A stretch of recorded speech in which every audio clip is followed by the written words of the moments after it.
है second semester MSc math में, वो है अलजेब्रा 2। अलजेब्रा 2 में बेसिकली हम पढ़ेंगे ring theory.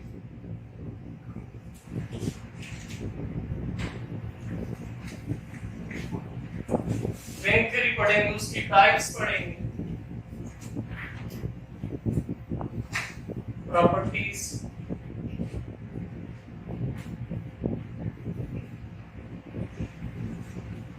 and related theorems।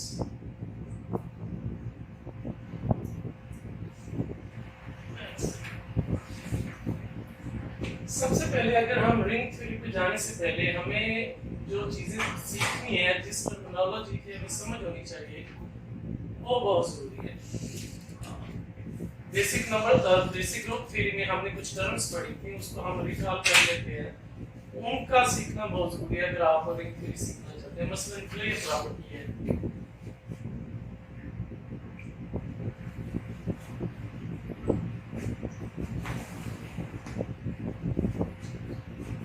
Clear property के बारे में सीखना बहुत जरूरी है। आपके पास सेट एक नॉन एम्प्टी सेट ए है,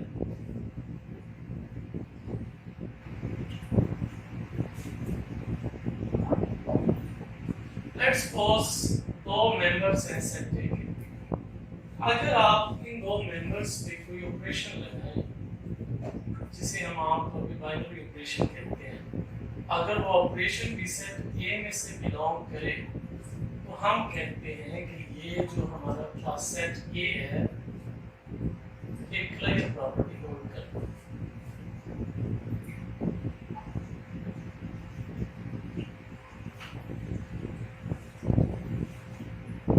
Let's suppose set A B belong to set A, then also A static B belong to set A. Then this property is called clear property. उसके बाद हमारे पास है algebraic structure।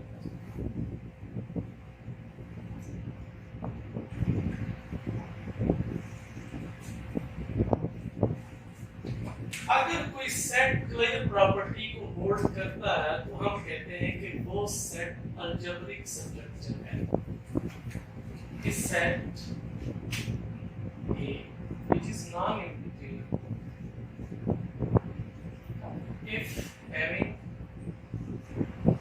clear property,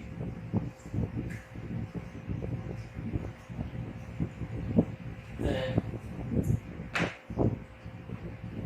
it is called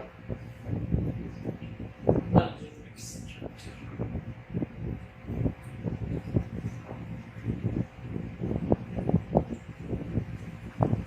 तो सबसे पहले के वो group है नहीं है, सेमी ग्रुप है नहीं है, मोनोड है या नहीं है। अगर वो अलजेब्रिक स्ट्रक्चर ही नहीं है, यानी वो क्लियर प्रॉपर्टी ही नहीं रखता, तो वो ना तो मोनोड होगा, ना वो सेमी ग्रुप होगा, ना वो ग्रुप होगा। तो सबसे पहली जो खूबी उसकी होनी चाहिए, प्रॉपर्टी होनी चाहिए, वो ये है कि वो क्लियर प्रॉपर्टी जरूर रखे। अगर कोई सेट क्लियर प्रॉपर्टी रखता ही नहीं है, तो इसका मतलब ये है कि बाकी कोई प्रॉपर्टीज को सेटिस्फाई नहीं कर सकता, वो उसके अंदर इंटर ही नहीं हो सकेगा। अब मसला ये रह गया कि जो हम ये ऑपरेशन लगा रहे हैं, इसका क्या मतलब होता है। सबसे पहले देखिएगा कि बाइनरी ऑपरेशन किसे कहते हैं।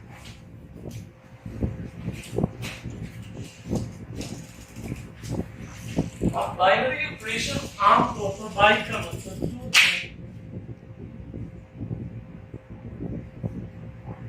बाई मींस, यानी कि इसमें दो तरह के ऑपरेशंस आएंगे, और हम जो ऑपरेशंस लेते हैं वो एक प्लस का होता है और एक डॉट प्रोडक्ट होता है। बाई का मतलब यहाँ से लेकर दो ऑपरेशंस होंगे, एक प्लस का और एक मल्टीप्लिकेशन का। अब क्वेश्चन ये है कि ये प्लस का ही क्यों लिया जाता है, माइनस का क्यों नहीं लिया जाता, या डिवीजन का क्यों नहीं लिया जाता। ये बड़ा दौड़ता बात है कि why not to use minus and division। इस चीज को हम देखते हैं, तो पहले हम कुछ सेट लेते हैं, वो देखते हैं कि वो अलजेब्रिक प्रॉपर्टीज को सेटिस्फाई करते हैं या नहीं, यानी क्लियर प्रॉपर्टीज को सेटिस्फाई करते हैं या नहीं। लेट्स सपोज हमारे पास सेट है, सेट ऑफ नेचुरल नंबर्स, और हम ऑपरेशन जो ले रहे हैं, स्टेरिक ऑपरेशन ले रहे हैं, वो प्लस करेंगे। तो आप अगर दो नंबर्स ले लें, let's suppose 2 3 belong to natural numbers, and after adding 2 plus 3 we gain 5 also belong to natural numbers। तो इसका मतलब ये हुआ कि जो हमारे पास सेट ऑफ नेचुरल नंबर्स है विद रिस्पेक्ट टू एडिशन, वो अलजेब्रिक स्ट्रक्चर है, क्योंकि उनको प्लस करें तो तब भी वो नेचुरल नंबर में से ही आएगा आंसर। अब हम देखते हैं कि अगर हम माइनस रख लें यहां पे,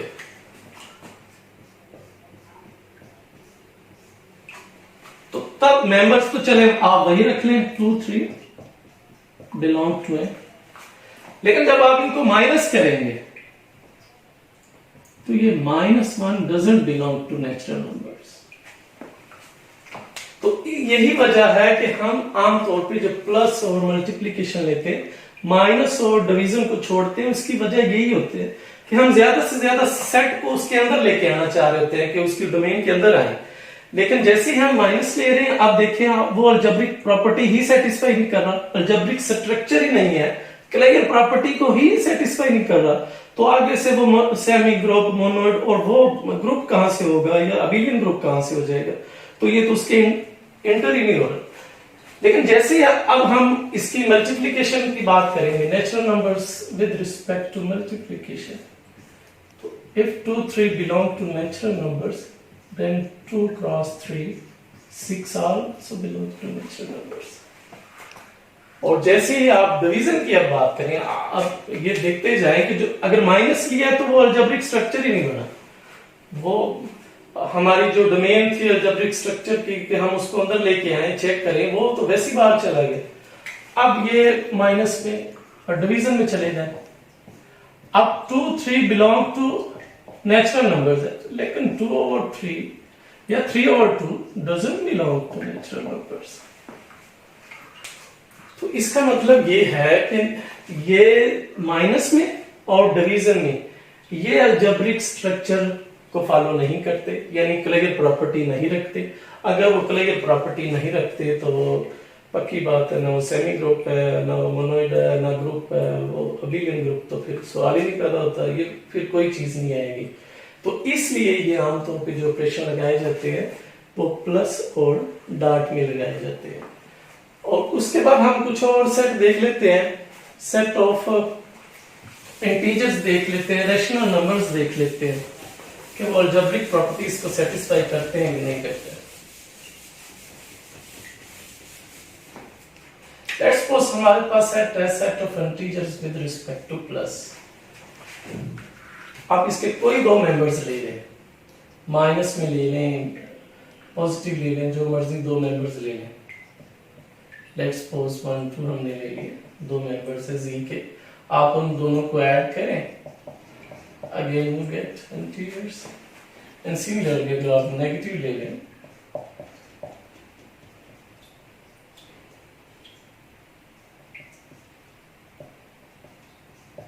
-3 also belong to 0। तो ये दो प्रॉपर्टी एग्जिस्ट कर रही है हमारे पास, यानी जो हमारे पास z है विद रिस्पेक्ट टू एडिशन, और वो हमारे पास एक अलजेब्रिक स्ट्रक्चर है। Algebraic structure nothing but hold clear property.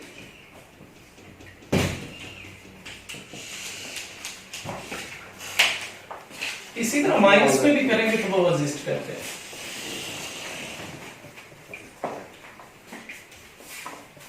One 2 belong to Z and 1 - 2 also belong to Z, so also algebraic structure।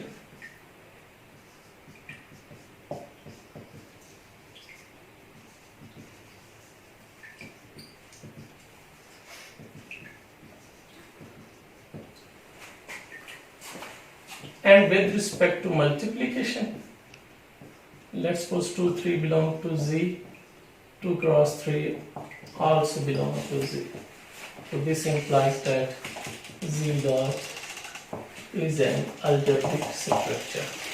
और जैसे हम डिवीजन में आते हैं तो डिवीजन में ये काम खराब हो गया, ये तो मेंबर्स हैं, लेकिन 2 over 3 doesn't belong to Z.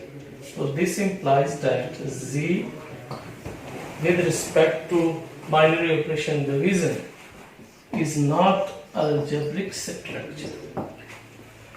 तो ये नोट करने की बात है कि जैसे जब हम प्लस या मल्टीप्लिकेशन की बात करते हैं तो हमारे पास मेंबर ज्यादा आने शुरू हो जाते हैं सेट में, अलजेब्रिक में। जैसे हम डिवीजन या माइनस की बात करते हैं तो वो कोई सेटिस्फाई हो जाता है और ज्यादातर वहां से बाहर निकल जाते हैं। तो इसलिए ये तरीका कर अपनाया गया कि अगर हमने ज्यादा से ज्यादा सेट को लेके आना है अपने डोमेन में कि वो ग्रुप है नहीं है, तो हमें या तो प्लस का लगाना पड़ेगा या हमें मल्टीप्लिकेशन लगाना पड़ेगा, अदरवाइज बहुत सारे मेंबर्स वहां से फिर निकलते जाएंगे। तो ये हमारा था कि अलजेब्रिक स्ट्रक्चर कौन सी प्रॉपर्टी करते हैं, कौन से सेट करते हैं, कौन से सेट नहीं करते। जो करते हैं तो फिर उनके लिए आगे चेक होगा कि वो सेमी ग्रुप है, मोनोड है, ग्रुप है या अबेलियन ग्रुप है या नहीं है। अगर वो अलजेब्रिक स्ट्रक्चर ही नहीं है तो वो कभी भी वो नहीं हो सकते, ग्रुप नहीं बन सकता। मसलन ये n माइनस है, ये अलजेब्रिक स्ट्रक्चर ही नहीं था, तो अब ये ग्रुप नहीं हो सकता, मोनोड नहीं हो सकता, सेमी ग्रुप नहीं हो सकता, अबेलियन ग्रुप तो हो ही नहीं सकता। ये अलजेब्रिक स्ट्रक्चर ही नहीं है, तो बाकी तो वो दूसरी खूबियों को तो वो सेटिस्फाई नहीं करेगा। तो आगे हम चलते हैं।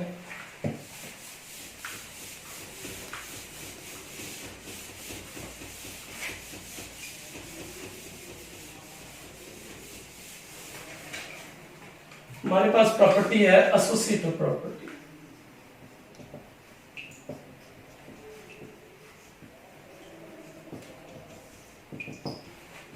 Let's suppose A, B, C are 3 members of a set A.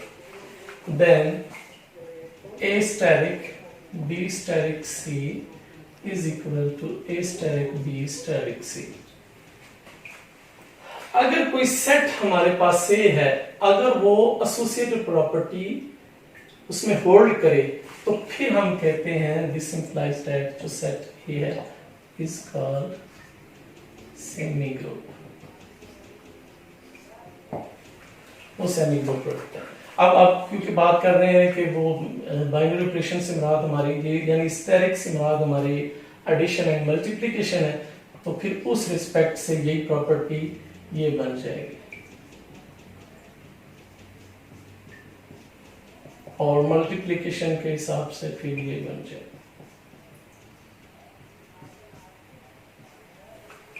तो अगर कोई सेट एसोसिएटिव प्रॉपर्टी को एग्जिस्ट करता है, सेटिस्फाई करता है, तो फिर हम उस सेट को कहते हैं कि वो एक सेमी ग्रुप है। तो सेमी ग्रुप के लिए जाहिर है अगर कोई ग्रुप सेमी ग्रुप का है तो वो पक्की बात है वो अलजेब्रिक स्ट्रक्चर को भी सेटिस्फाई करेगा। वो इसके बाद हमारे पास आ जाता है मोनोड।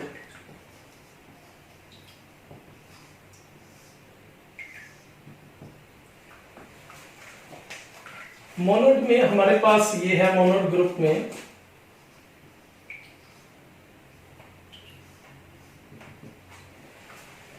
कि हमारे पास आइडेंटिटी आनी चाहिए, यानी आइडेंटिटी प्रॉपर्टी एग्जिस्ट करनी चाहिए। अगर लेट्स सपोज हमारे पास कोई मेंबर है सेट ए का, तो हमारे अगर आइडेंटिटी से हम उसे मल्टीप्लाई करें या ऐड करें तो हमारे पास सेट ए ही आना चाहिए।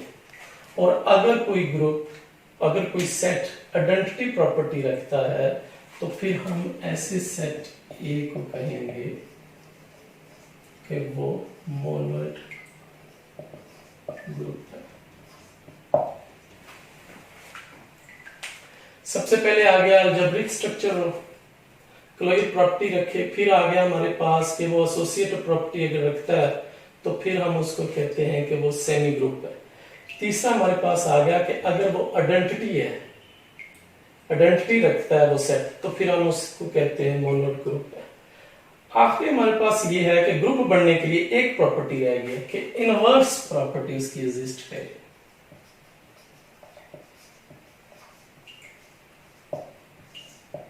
यानी अगर A belong to A है, then A inverse also belong to A, then such that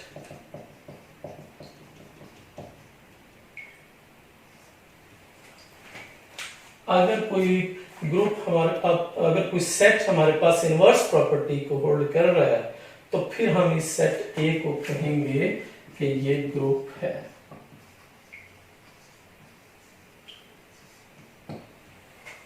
और आखिरी बात ये रहेगी कि अबेलियन ग्रुप क्या होता है।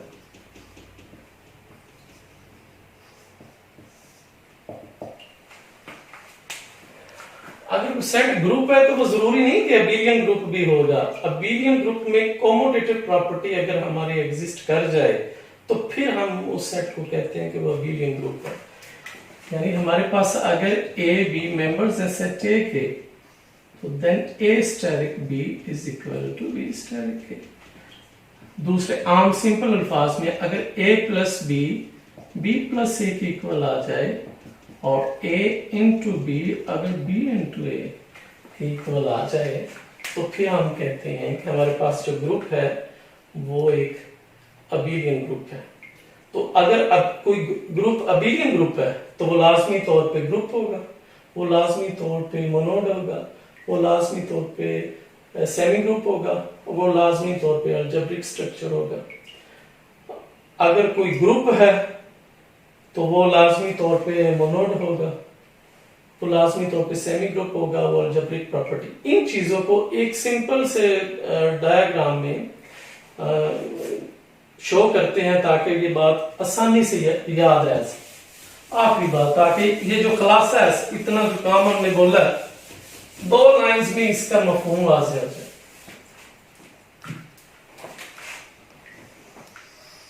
ये हमारे पास अबेलियन ग्रुप,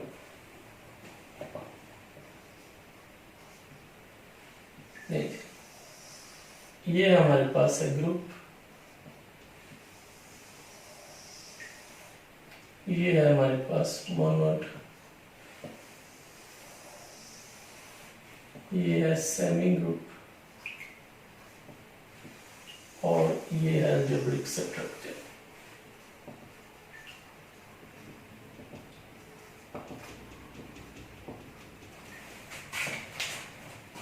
अगर कोई सेट अलजेब्रिक स्ट्रक्चर ही नहीं है तो ये बाउंड्री वाला आगे उसे नहीं आने देगा।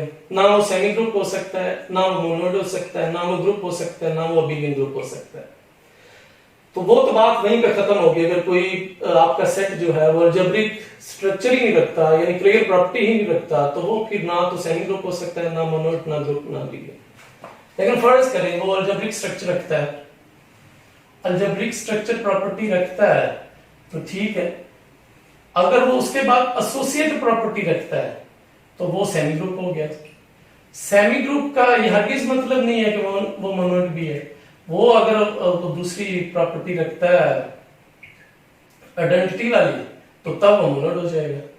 यानी इसके कहने का मतलब ये है कि अगर अबेलियन ग्रुप कोई है तो वो ग्रुप भी होगा, मोनोड भी होगा, सेमी ग्रुप भी होगा, अलजेब्रिक स्ट्रक्चर भी होगा। अगर कोई ग्रुप है तो वो मोनोड भी होगा, सेमी ग्रुप भी होगा और अलजेब्रिक स्ट्रक्चर भी होगा। और अगर कोई मोनोड है तो वो सेमी ग्रुप भी होगा और अलजेब्रिक स्ट्रक्चर भी रखेगा। अगर कोई सेमी ग्रुप है तो वो अलजेब्रिक स्ट्रक्चर जरूर रखेगा। तो यानी ये इस तरह से इसको पढ़ना है कि अबेलियन का मतलब ये है कि वो ग्रुप भी है, मोनोड भी है, सेमी ग्रुप भी है, अलजेब्रिक भी है। ग्रुप का मतलब ये नहीं है कि वो अबेलियन भी है। ये इस तरफ जाना है कि ये अगर है तो ये सारी प्रॉपर्टी को सेटिस्फाई करता है। अगर ये ग्रुप है तो ये फिर इतनी प्रॉपर्टीज को सेटिस्फाई करता है। अगर कोई मोनोड है तो ये 3 प्रॉपर्टीज को सेटिस्फाई, अगर कोई सेमी ग्रुप है तो फिर ये वो रखेगा। तो इसका ये मतलब है कि अबेलियन का मतलब ये है कि वो ग्रुप है, इस 4 प्रॉपर्टी सेटिस्फाई करता है। ग्रुप है तो फिर वो 3 ये करता है, अगर वो सेमी ग्रुप है तो फिर वो लाजमी तौर पे ये करता है। तो ये था हमारा टॉपिक, इसको याद रखिएगा और ये बहुत जरूरी है आगे के लिए। Thank you.